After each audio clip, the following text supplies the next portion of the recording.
どうも、秀樹です。おはようございます。現在はサンフランシスコ国際空港にいるんですけども、いつもとは違うターミナルにいます。普段はターミナル3にいるんですけども、今はターミナル1にいます。で、今回はですね、3日間の仕事で初めてですね、オレゴン州にあるポートランドに行きます。オレゴン州ポートランドはですね、シミュレーターでは行ったことあるんですけども、行ったうちに入らんか。はい。その次の日にですね、どこに行くかと言いますと、シアトルに行きます。これはまた初めて行く空港でございます。なので今回はその様子をお届けしたいと思います。で、今日はですね、今このサンフランシスコ国際空港からまずデッドヘッド乗客としてフェニックスまで行きます。で、フェニックスからアメリカンイーゴーのロゴを背負ってフェニックスからツサンに行きます。で、ツサンからロサンゼルス LA に行って、で LA からポートランドに行って今日は終わりです。ではポートランドに向かっていきたいと思います。 Let's go!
はい、ただいま、フィニックスに到着して飛行機の中にいます。準備してですね、まずはツサンに向かいたいと思います。で、ツサンから LA からポートランドです。もう天気はめっちゃいいですね。めちゃくちゃ暑いです。もう35度以上余裕で超えてます。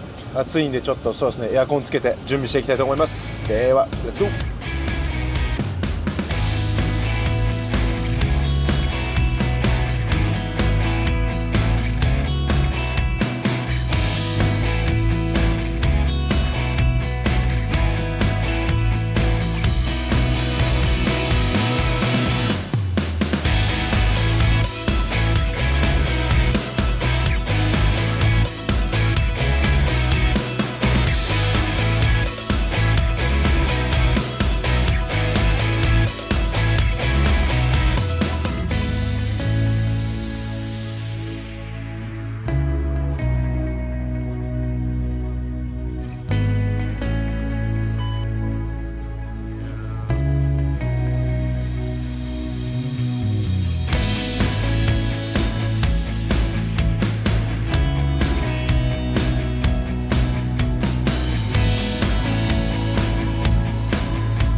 はい、ただいま本日のステイ先であるポートランドに到着いたしました。いやー、長かったですね。久しぶりに長いフライトしたって感じなんですけども、フィニックスがめちゃくちゃ暑かったです。本当にもう太陽の光がもう痛いみたい。気温が42度ありました。まあ、でも日本みたいにその湿気はなかったんですけどもうただもう暑って感じ。そんなもうなんかオーブンの前に立ってるんじゃないかっていうぐらい、それぐらい暑かったです。でそこからツサンに向かってですね、で、まあ、ツサンまではすごい短いフライトだったので低い高度を飛んでました。まあ、地面が熱せられて、それによってセルモが発生するので、そのセルモのせいでちょっとガタガタガタガタ揺れながらツサンに向かって、今度自分がツサンから LA ロサンゼルスまで飛ばしてですね、まあ高い高度が行けば比較的スムーズだったかなと。滑走路25レフトに降りていきました。はい、25レフトの手前のその、ハイウェイのせいか、そこでもまたスローモがちょっとありまして、最後パスが若干乱れたんですけどすぐ修正して、25レフトに降りてきました。でまた1時間20分ぐらいかなあったんですけども、ゆっくり外でのんびりしてました。その時そこで気温が22度ぐらいだったんで、だいぶロサンゼルスが涼しく、感じました。キャプテンも自分もですね、初めて、ポートランドに行くっていう状態でしたね。スムーズに入ってきましたね。最後に滑走路2レフトから2ライトにスイッチしたんですけども、それもでも問題なく入ってきました。でいつもと違うこうねビューだったんでちょっと楽しかったですね。ゲートまで行って終わったっていう感じですね。でホテルに着いたのが22時ぐらいで、もうお腹が空いて、もう今日昼ご飯も食べてなかったんですよ。速攻で近くのバーガーキングとチュポレどっちか買いに行こうと思ったんですけど、10分前行ったんですけどやっぱアメリカだったんで、もう10分前だったらもう全部きれいに片付けて、もううちら提供しませんみたいな感じで、バーガーキングもドライブスルーだけってなったんで、アメリカってよくあるんですよこういうので。じゃあねウーバーイーツしましたね。タイ料理食べました。セールでなんかパッタイを1つ頼むともう1つタダで来るっていう、だから2人前が1人前の値段っていう、それがあと50分後に来るっていう感じですね。シャワー入っていきたいと思います。One hour later. 今やっと届きました。もうお腹空きすぎて死にそうです。うわ2人前来ましたね、ちゃんとこの通り。おいおい、フォークとかが入ってないっていうな。はい、これも皆さんアメリカあるあるでございます。ちゃんと入れるように申請はしたんですけども、これは一つは明日の昼ご飯にもできますね。でこれで22ドル、2つで22ドルは安い。3500円ぐらい。はい、ではオープンしていきたいと思います。はい、こちらでございます。このピーナッツがいい食感を出しますよね。人参と、ちょっとレモンと、サイドにちょっとしたキャベツ、レモンはかけさせていただきます。こちらがパッタイでございます。ではいただきたいと思います。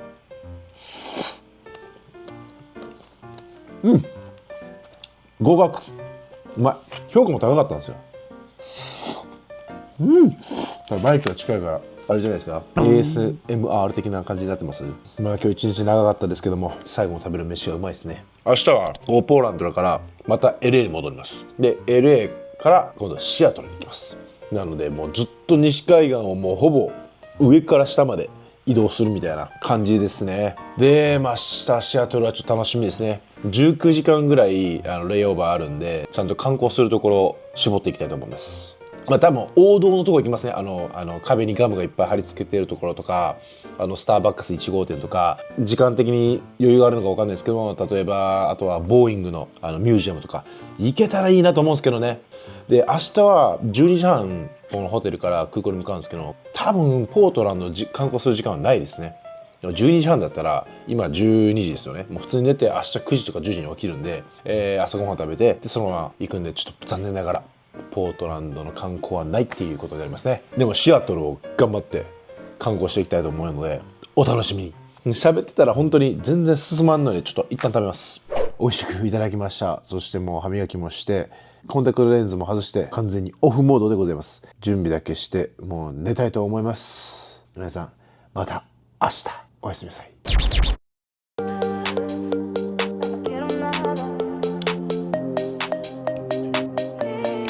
OK です。これで準備が整いました。今から空港に向かってロサンゼルスに戻りたいと思います。そして初めてのシアトルに行きます。では今日も一日行ってみましょう。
quiero nada con mi habitación.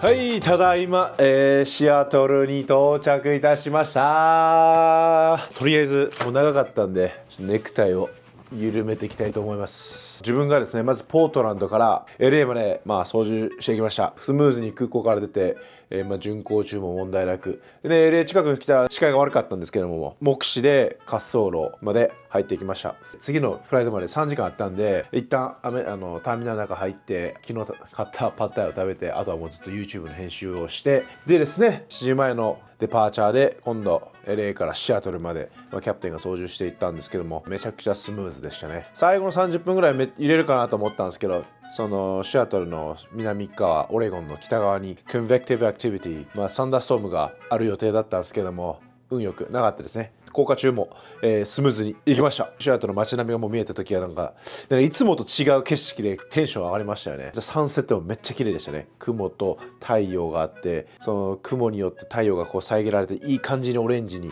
グラデーションになってましたね。で、街並みも結構やっぱね、なんかでっかい街ですね、シアトル。で、滑走路がですね、久しぶりにこう3本平行に並んでたんですよ。自分たち降りたのは3-4 left ですね、左側のランウェイ。キャプテンももう5年前に行ったぐらいで、自分たちお互い助け合いながら、なんとか来れました。今日はもう今からもうさっと寝て、で明日朝なるべく早く起きて、王道のなんちゃらマーケット、ちょっと名前忘れたんでここに書いてるんですけど、このマーケットに行って、スターバックス1号店にも行って、で時間があったら、飛行機の博物館にも寄ってみたいと思います。ですね、もう今日はもう結構今ベラベラと喋ってるし、とりあえず寝たいと思います。ではまた明日、おやすみなさい。はい、おはようございます。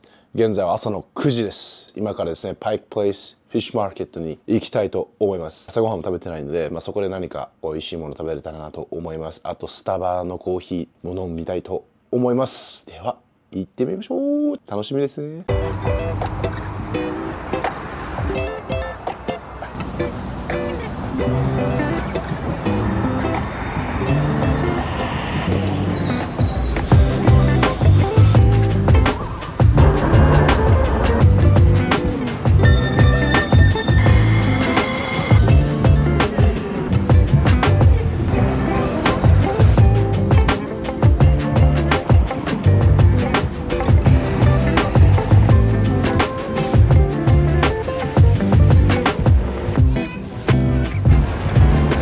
ただいまパブリックパイクプレイスフィッシュマーケットに到着いたしました。この辺を観光していきたいと思います。ワンチャンワンチャン。じゃあとりあえずこのファーマーズマーケットに行きたいと思います。うわ、すげえセリみたいなのやってますね。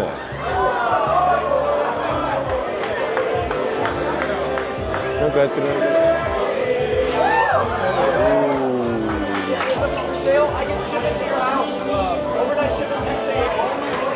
うお、新鮮な海鮮ばかりじゃないですか。肉も売ってますね。うわ、なんか迷路みたいになってる。どっから行ったらいいんやろ。で、左側が全部あれですね、パンカフェですね。パンとかいろいろ売ってますね。あそこにあるサーモンサンドイッチとかめっちゃ美味しそうなんですけど、こっち側行きましょうか。その前なんかお土産屋さんかな、食べ物とかも売ってますね。おー、ハム系、ハムとかですね。でチーズ、食べ物ですね。多分ジャムとか、ジャムじゃねえな、ピクルスとかですね。ちょっとこっち側に来ました。エコノミーマーケット。いやこれ広いな。ちょっと人の数もだいぶ減ったんですけど、うわすげえ、何かなと思ったらイカや。あ、パスタと、下は何やろ、カフェかなんかですかね。下に行けばもっとレストランがあるって書いてます。ちょっと行ってみたいと思います。いやいや、なんかいたんですけど。こんにちは。結構閉まってますね今。食べ物レストランだと思うんですけど閉まってますね。朝なんで。多分ここであれですね、はい、ブルーですね。カフェとパブと、まあ、ブルワリー、バーとかですね。下も、まあ、夜とか来たら楽しいでしょう。入り口の方まで戻って違う方向に行きたいと思います。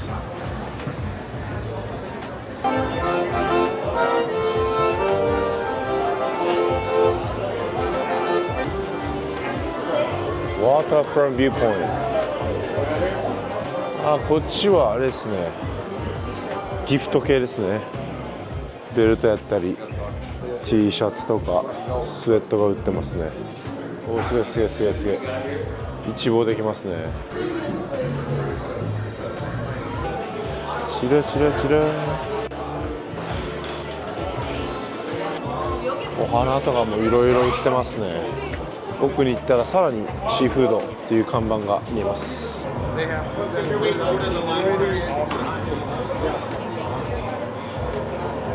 グリルですね。おお、本当市場ですね。しかもなんか結構配送までしてくれるみたいですね。今日火曜日なんですけど普通に人が多いですね。外に出れそうです。おお、いい。やっぱでもシアトルは寒いな。サンフラン以上に寒いです。はい、プレイスマーケット書いてますね。もういろんな店がありますね、周りにも。さっきあっちから入ったんですよ、中に。で左側にも結構店が並んでるんで、これはまた後で戻るときに見たいと思います。あ、本当にいろいろ店あるな。パブリックマーケットとあります。今のところね、サーモンベーグルが美味しそうでしたね。あ、もうこの辺は全部お土産ですね。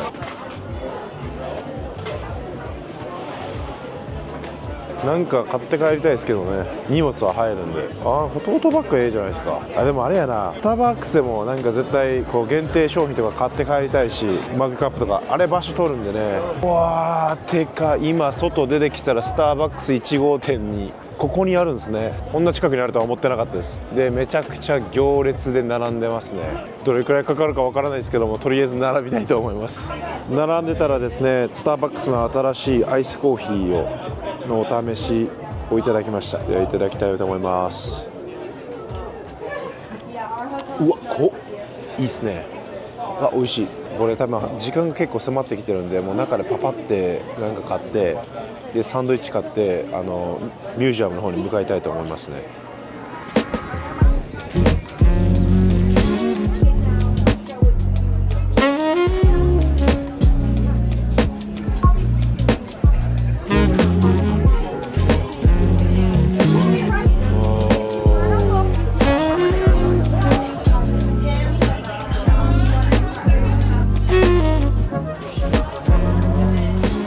うわ、どれ買おう。Everybody over here already ordered.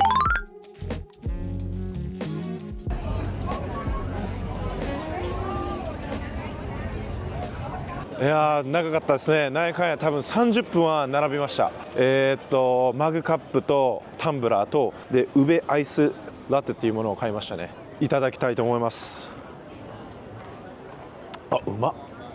うわ、これめっちゃ美味しいです。これ紅芋とかウベ好きな人にはもう最高ですね。思ったより甘くないです。結構サラってしますね。わ、うまいうまいうまい。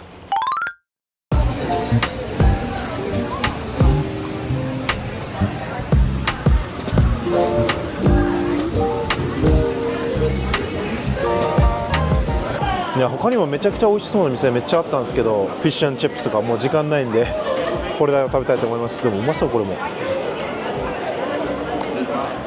うん、うまっ。普通にうまい。最高。うん、めっちゃ合う。いい感じにこのサーモンの塩っ気とチーズかなに、しかもちょっとオニオンとちっちゃいなんかこれ乗ってるんですけど、何かわからなくて、これがなんかアクセントでいいですね。ちなみに18ドルします。チップ入れたんで20ドルぐらいなんで、日本円で3500円で、初めてこういうベーグル食べたんですけど、めっちゃ美味しいです。超お気に入り。ごちそうさまでした。ではミュージアムに向かいたいと思います。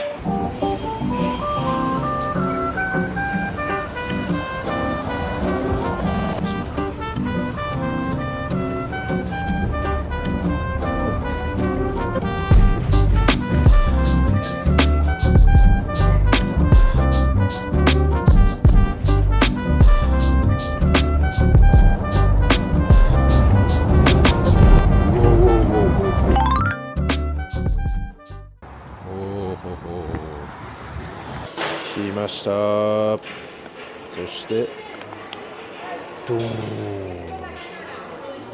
スペースシャトルですね。これはテンション上がりますね。あまりちゃんと見てる時間ないんでさらーっていきますね。ごめんなさいね。うわー、すげえなこれ。実際これぐらい大きいんか。もっと大きそうですよね。ああ、これが入ってたんですかね。これが中にしまわれて宇宙で放出する感じですか。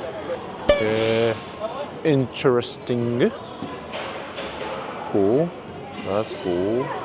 実際こんな感じか。狭いって狭いですね。これ本物ですか。多分本物ですよね。なんか意外と薄ないっていう、そんなもん。うわー、見てください。かっけー、フライクルー B17 だそうです。これはテンション上がるね。いいですね。4発のラジアルエンジンですね。お、コンコルドやん。入れんの。中テンション上がりますね。うわ、 B29 です。これが近くで見たのは初めて。コムリートでっかいな。プロペラと地面の距離狭っ。これはもうすげえしか言ってないで。うわ、めっちゃとんがってんな。すごいな。大きさ的にどれぐらいやこれ。757とか767ぐらい。うわ、ちょっと天井低いですね。色キャビンのあって、おお、すげえ。コックピットまではいけないですけども、めちゃくちゃアナログです。That's service door。 ギャレーですね。で、座席がこんな感じです。22で、これファーストクラスかな。ちょっと広めですね。席は高さは普通の飛行機に比べたら低い感じがします。自分の CRJ ぐらいの高さですね。お手洗いです。では次のところに行きたいと思います。うわ、ユナイテッドエアラインって書いてる。超古いユナイテッドエアライン。いつのような。すげえ。こう見るとでかい。やば。ちゃんとピンは入ってんだよ。Remove before flight っていう。では続いてはこの先ほど見たユナイテッドエアラインボーイングモデル 247D 旅客機だったみたいですね。1933年の。君がパイロットかい。戦闘機ですね。多分昔の何回も見たことある戦闘機なんですけど分かりません。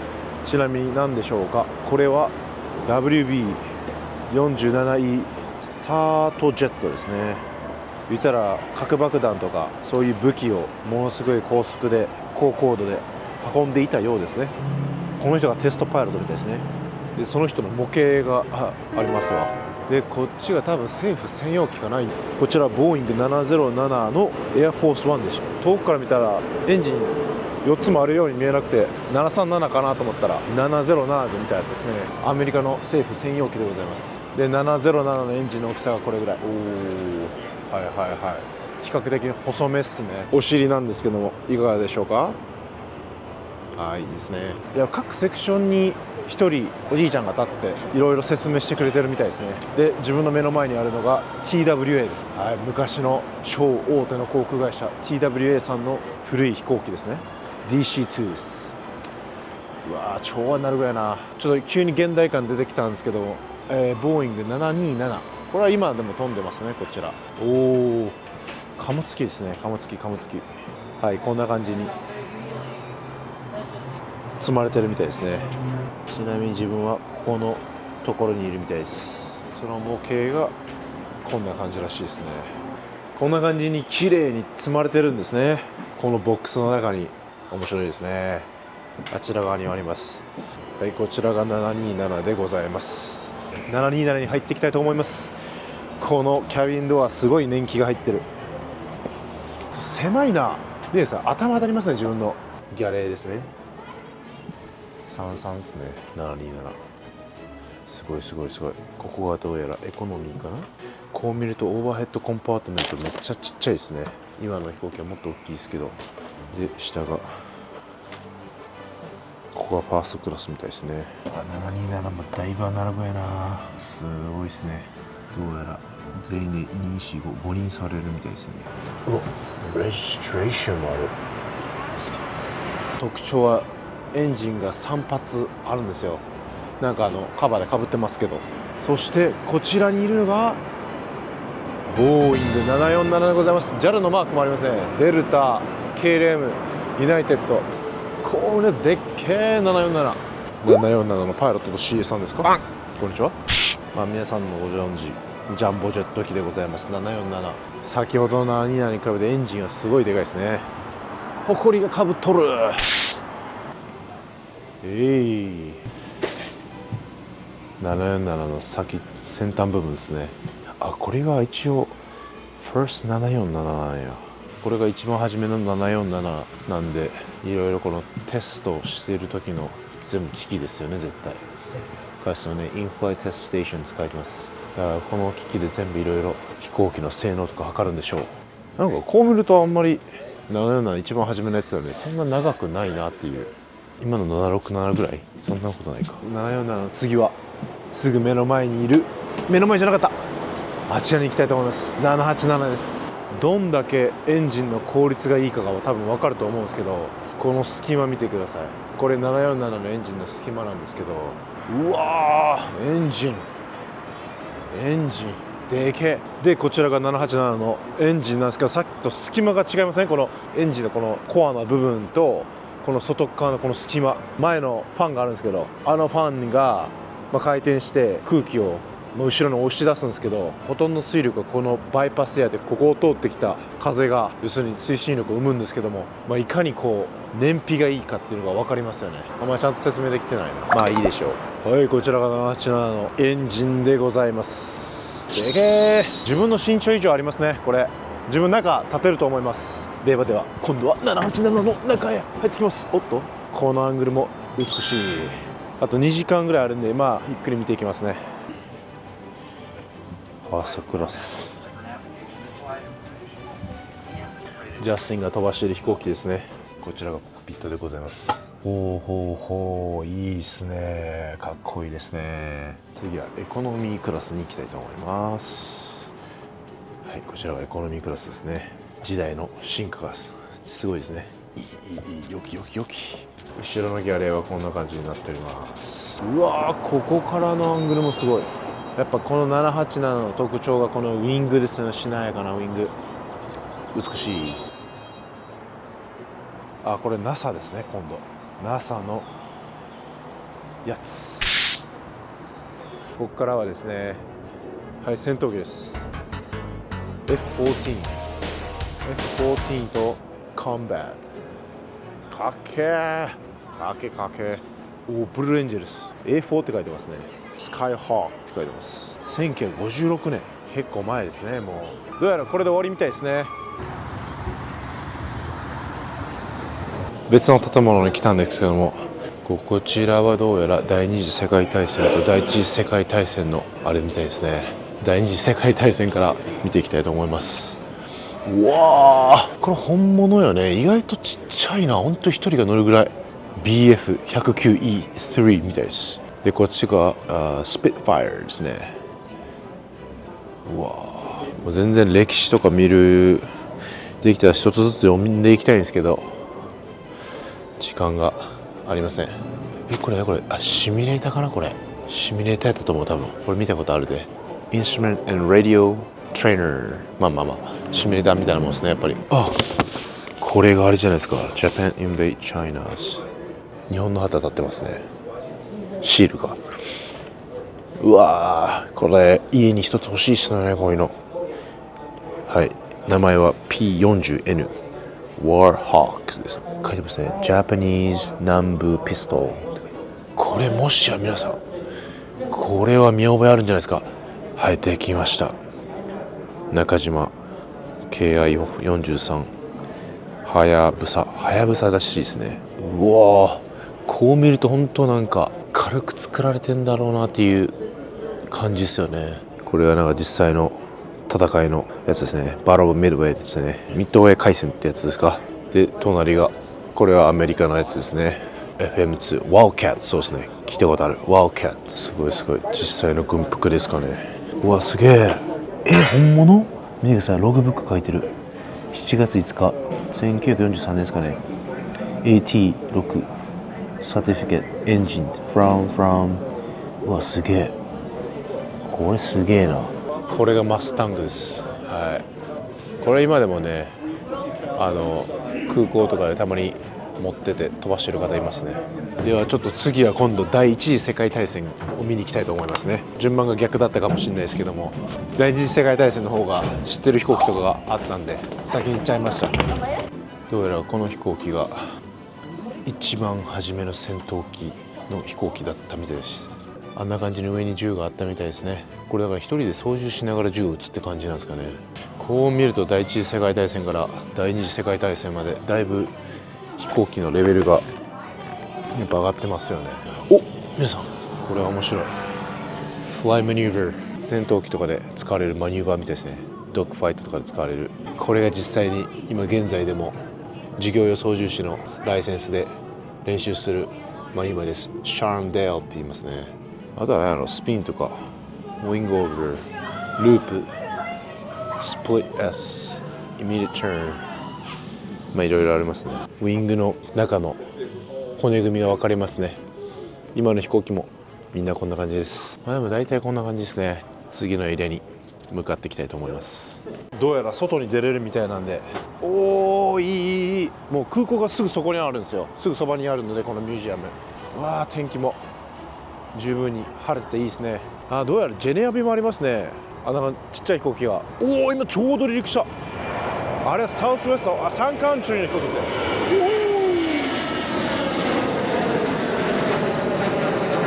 ちっちゃい小型機もいますね、結構。お、トランスカナダエアラインズ書いてる。ギフトショップに来ました。なんか欲しいものはなさそうですけどね。よきよきよき。いいおもちゃみたいなのあったら欲しいですけどね。買うとしたらこういうやつですね。これ多分時計ですよね。時計ででも飛行機のケーキになってるっていう。50ドルか。まあまあしますな。こういうのもいいですよね。これよく持ってる人持ってますよね。飲み物のグラスの上に下に引くやつ、なんていうんだったっけ。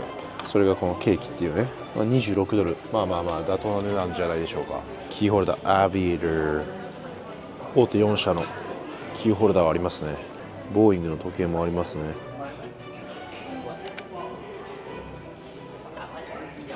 飛行機の模型がいっぱいあります。次航空会社入ったらこういうのを買おうかなと思いますね。また宇宙船とかアポロ、こんな感じに動物も送ってたんですかね、月とか。いやでもこう乗るってなると怖いですよね。これ死ぬんちゃうんってなりますよね、絶対。いやー、宇宙飛行士かっこいいですね。これ一日中入れますわ。うわ、エンジンでかっ。これ実際のものか。壊れてますもんね。なんかこれがちゃんと本当宇宙行くんですかっていう感じですよね。ごめんなさい、めちゃくちゃ NASA さんに失礼でした。でこちらがまた飛行機たち。比較的古めの飛行機かな、これ見た感じ。ヘリコプターからエアフォースの戦闘機とかがいっぱいありますね。聞こえます？すぐそばの空港の無線が流れてますね。この US エアフォースのこの機体超かっこよくないですか？このフォームめちゃくちゃ美しい。かっけえこれ。皆さんですね、一つここで雲のお話ですね。普通は風はまっすぐ流れるんですけども、横に山とかあるとこうやって波ができちゃうんですよ。これをですねマウンテンウェーブっていうんですけども、山によってできた、ウェーブでマウンテンウェーブ。湿度が高いとこうやって雲ができるんですよ。ちょうどこの上の部分で。雲の名前をレティキュラークラウドと言います。このマウンテンウェーブの中にあるとめちゃくちゃ揺れます。なので外見てこんな感じの UFO みたいな雲があると、そこら辺はマウンテンウェーブがあるっていうのが分かるんですよね。で雲の種類ですね。High clouds, middle clouds, low clouds, で clouds with vertical development。はい、パイロットの人たちはこの雲の種類全部と、一つ一つの特徴を覚えますね。ここがですねちょうどシアトルの国際空港なんですけど、自分たちはこの赤の部分にいますね。これ実際の FA のセクションのチャートです。では、これいいですね。Seattle TRACON。TRACON は Terminal Radar Approach Control って書いてますね。過密している空域の管轄している人たちです。でさらに広い空域を見ている人たちがこの場合シアトル ARTCC の略は Air Route Traffic Control Center です。通称センターって言います。なのでパイロットはまずどう行くかというとですね、まず地上の管制官と話して滑走路まで行って、滑走路から行ったら今度タワーの人と話します。でタワーの人と話して外に出たら今度先ほど言ったトレイコンですね。トレイコンの人と話して、でさらにだんだん離れていくとですね、今度センターの人に話します。目的地に近づいてきたらでかい空港とかに行くと別のトレイコンに行ってまたタワーみたいな、こんな感じの流れになってますね。これ綺麗にどういう人と話すかが書かれてますね。あーすげえ、管制塔みたいな感じ。 Live Air Traffic Over Seattle。 だから今ここに映ってる飛行機が実際に今飛んでる飛行機ですね。無線もちゃんと流れてますね。で実際に今アメリカで飛んでる機体が全部これですね。電気系統がない飛行機とかは映らないですけども、例えばこれをカーソル合わせると何の機体が出てきますね。あ、これ多分アラスカエアラインですね。ピントがあれへん。アラスカエアライン1304、ボーイング737、3万2000フィートかな。でシアトルからサンフランに向かってみたいですね。はい、下の方に来ました。いやーほんまいろんな飛行機ありますわ。すげえ。こちらに乗ってみたいと思います。親子さんが遊んでるんで、今度自分が中に入って遊びたいと思います。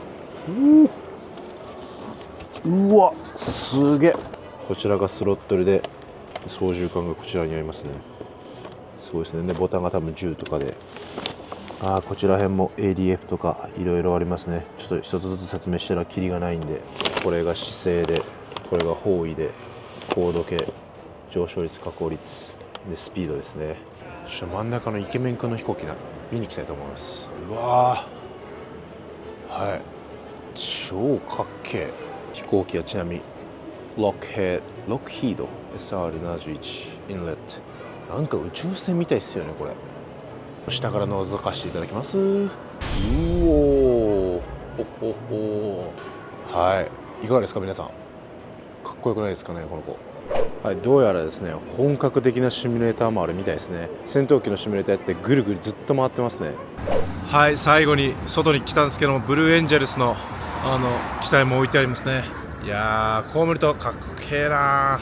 もう一瞬でしたけどもパッと全部を見たと思います。ちょうどもう2時半ぐらいで4時40分のバスなので帰りたいと思います。で帰ってですね買ったものをお見せしたいと思います。ではホテルへ。ただいまホテルに戻ってきました。いろいろ開封していきたいと思います。もうこのタイプのやつ持ってるんですけど今、1912年 The First Starbucks Store って書いてます。初めのロゴ付きですね。でタンブラーですね。これ最大4時間まで保温できるやつです。はい、一つ目がこちらでした。続いてがこれも勢いで買っちゃったんですけど、これもエクスプレッソの飲むようにちょっとちっちゃい可愛いミニマグカップじゃないですけど、中にも The First Starbucks Store って書いてますね。ちょっと買いすぎたかなやっぱ。まあええでしょう。こういう時じゃないと買わないんだよね。こちらが3つ目になります。はい、こちらがですね、はい、またスターバックスのこのオリジナルロゴと一緒に、でまた内側に書いてますね。The First Starbucks Store って。これはもう家でこれからこれでコーヒー飲みたいと思います。いいんじゃないですか。買ったものは以上ですね。今からもう準備していかないといけないので準備したいと思います。